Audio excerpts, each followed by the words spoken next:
Bonjour tout le monde, c'est Paul de Crypto Formation. Aujourd'hui, j'aurais aimé vous faire une vidéo sur les crypto-monnaies, mais avec la crise bancaire qui se passe en ce moment, je pense que c'est vraiment important que vous soyez informés de ça.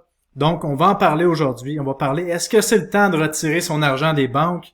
Est-ce qu'il y a une crise systémique qui est en cours et est-ce que le système va imploser ou finalement tout va bien, comme nous dit le président de la Fed, Jerome Powell. Et aussi, à la fin de la vidéo, je vais vous donner selon moi les meilleures solutions pour se protéger s'il arrive vraiment un crash du système bancaire et du système financier. Donc, si vous sentez que cette vidéo peut vous apporter de la valeur, n'hésitez pas à partager avec votre famille ou vos amis. Et bien sûr, n'oubliez pas encore une fois de mettre un like sur la vidéo parce que ça aide avec l'algorithme YouTube pour diffuser la vidéo au plus de gens possible parce que je pense que c'est important. Et avant de commencer la vidéo, encore une fois, rappelez-vous que je ne suis pas un conseiller financier. Je ne suis qu'un gars dans son bureau qui parle du système financier et de crypto-monnaies. Donc, ceci étant dit, commençons la vidéo. Donc, depuis les dernières semaines, on voit vraiment le système bancaire qui est en péril et il y a une grosse crise qui est en cours actuellement. Et là, on va voir l'ampleur aujourd'hui, parce que je vais vous montrer quelque chose qui est assez terrible. Je vous disais qu'il y avait des centaines de banques qui étaient dans la même situation qu'on avait vu avec Silicon Valley Bank ou First Republic Bank qui finalement ont fait faillite. Mais vous allez voir que c'est des milliers aux États-Unis et c'est la même chose partout en Europe. Donc c'est pour ça que je voulais vous parler aujourd'hui. Et là, si vous voulez savoir tous les détails du pourquoi le système bancaire est en péril actuellement et pourquoi les banques sont en train de faire faillite, je vous invite à écouter la vidéo juste ici. Vous allez comprendre le système bancaire mieux que 99,9% de la population juste avec cette vidéo de 19 minutes et la situation actuelle. Donc là, pour vous montrer l'ampleur de la situation, comme on voit sur le graphique ici, on voit toutes les banques qui ont fait faillite en 2008 en termes de leur capitalisation boursière. Mais là, regardez qu'est-ce qui vient d'arriver.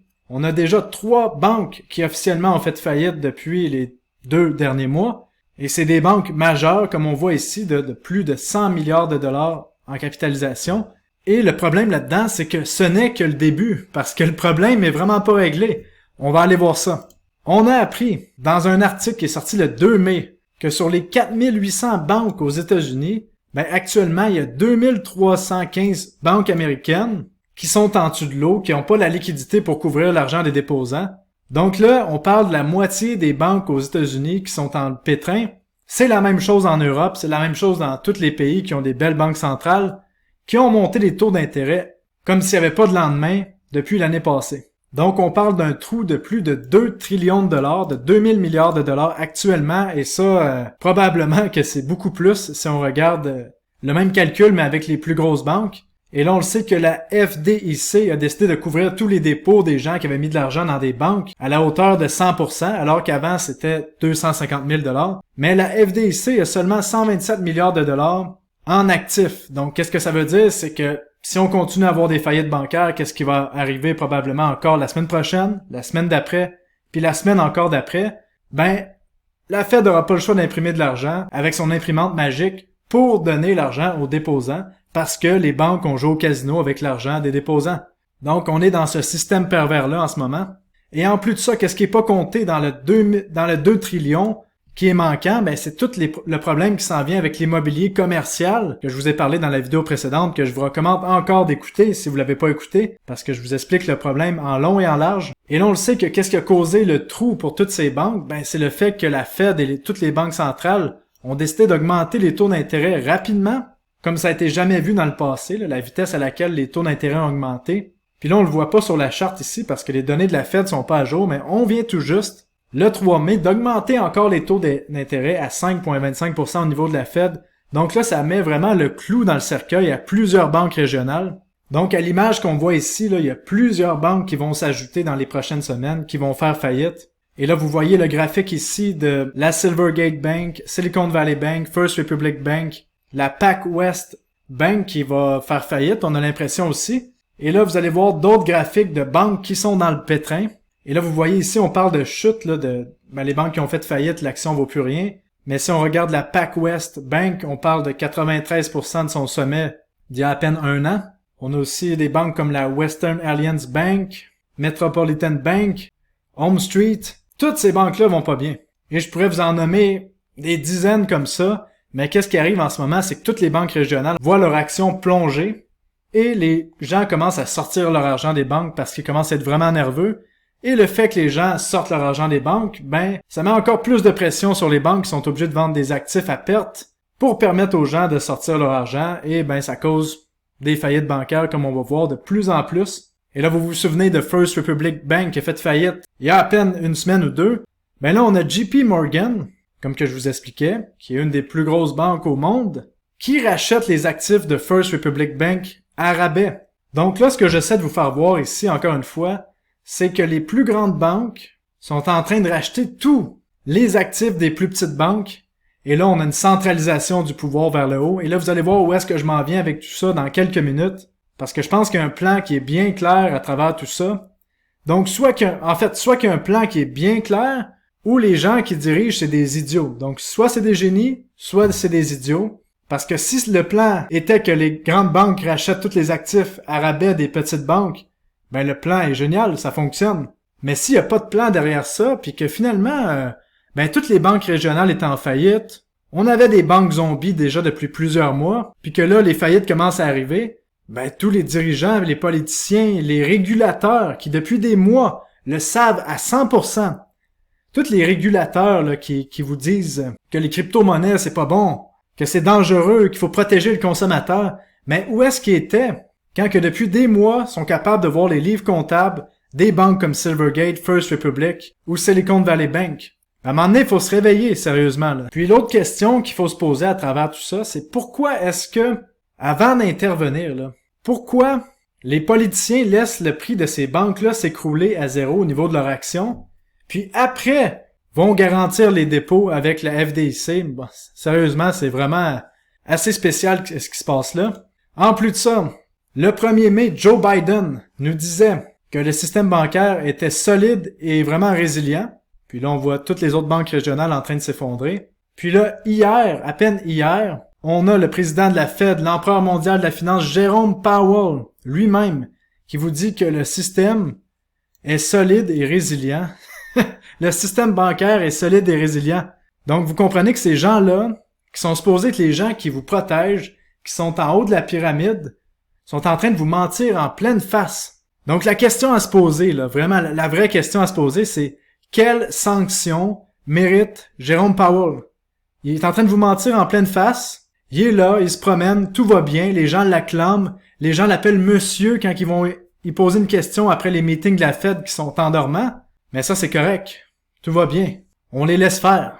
Mais vous, qu'est-ce que vous pensez de ça, sérieusement? J'aimerais le savoir dans les commentaires. Quel genre de sanctions mériterait Jérôme Powell? Bon, maintenant, avant de parler des solutions qui s'offrent à nous et comment se protéger de cette crise bancaire-là, parlons un peu de comment on pourrait connecter tout ce qui se passe en ce moment. En ce moment, on est en train de voir que la Fed annonce qu'ils vont sortir leur système de paiement FedNow, qui va fonctionner 24 heures sur 24, 7 jours sur 7, qui va permettre les virements interbancaires. Puis si on regarde c'est quoi exactement FedNow, ben c'est la première plateforme créée par le gouvernement américain et supportée par le gouvernement américain qui va permettre aux banques de recevoir et d'envoyer des fonds de façon instantanée, comme je vous disais. Là. Donc, qu'est-ce que ça veut dire? C'est que c'est la première instance qui va mener vers les CBDC, qui va connecter tout le système bancaire ensemble, qui est le prochain système financier. Et là, vous voyez, on est en train de laisser les banques régionales faire faillite. On centralise le pouvoir dans les plus grosses banques et FedNow s'en vient. Donc, je vous laisse connecter tous les points et je pense que vous comprenez qu'est-ce qui s'en vient. Un nouveau système financier bientôt. Et pour que les gens acceptent un nouveau système financier, qu'est-ce que ça va prendre? Ben, ça va prendre une bonne vieille crise. Donc, dans les prochains mois, ben, qu'est-ce qui est sûr, c'est qu'il va arriver des bonnes vieilles crises qui vont être assez fortes pour que les gens supplient avec les mains comme ça, d'avoir un nouveau système financier. Donc, réfléchissez à tout ça. Maintenant, allons voir les solutions. Qu'est-ce qu'on peut faire pour se protéger de tout ça? Et aussi, je vais répondre à la question, est-ce que c'est le temps de sortir tout son argent maintenant des banques ou c'est pas grave? Donc, on va parler de tout ça parce que là, on le sait qu'il y a de plus en plus de banques qui vont s'ajouter à la liste qu'on voit ici des banques qui font faillite. Donc, est-ce que c'est le temps de sortir son argent? Ben, pour l'instant, qu'est-ce qu'on voit? C'est que les gens qui étaient pris dans les faillites bancaires des banques qu'on voit ici sont couverts à 100% par l'imprimante magique. Puis, il semble que ça va être la même chose probablement en Europe dans les prochains mois. Donc, pour l'instant, est-ce qu'il y a un risque au niveau du consommateur? Ben, oui et non, je m'explique. Il n'y a pas de risque tant que l'imprimante magique couvre le dépôt de tous les gens qui ont de l'argent à la banque. Mais, il y a un certain moment que j'imagine la crise va prendre tellement d'ampleur que ce ne sera plus possible de sortir son argent des banques, puis qu'il va même y avoir des gardes armés qui vont être postés devant les portes des banques pour vraiment protéger le système, éviter que les gens sortent leur argent du système et éviter d'autres faillites bancaires. Donc, entre-temps, il y a d'autres actifs qui vont se mettre à monter parce qu'il y a des gens qui vont retirer leur argent des banques parce qu'ils vont avoir peur puis qui vont le mettre dans d'autres choses. Donc, moi, l'idée que j'ai en tête, là, c'est vraiment d'être diversifié. Donc, ma solution à moi, c'est de pas tout garder mes actifs en banque, d'en mettre dans d'autres choses, qu'il n'y a pas une banque qui peut être impliquée. Parce qu'en même temps, pourquoi est-ce qu'on laisserait nos actifs, donc notre argent, dans des banques, quand on sait que les banques, finalement, c'est comme des gamblers qui sont endettés, qui savent pas gérer leur argent, puis qui sont en train de faire faillite. C'est comme si on prêtait de l'argent à un junkie dans la rue qui est en dette, qui a fait faillite. C'est un peu ça en ce moment, laisser son argent dans les banques, mais par contre qui est couvert par son papa, qui est la Fed, qui a une imprimante magique qui permet de toujours lui donner de l'argent pour qu'il soit correct. Donc c'est ça qui se passe. C'est ça un peu, si on veut, la métaphore qu'on peut faire avec les banques en ce moment. Donc, je pense qu'il ne faut pas tout garder son capital dans les banques. Du moins, c'est mon opinion. Faites la vôtre. N'oubliez pas que je ne suis pas conseiller financier.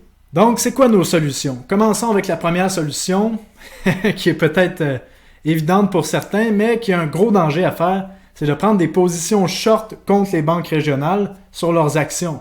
Parce que oui, il y a de l'argent à faire avec ça, mais il peut y avoir des rebonds vraiment violents pour les banques qui survivent un peu plus longtemps. Donc, faites attention avec ça.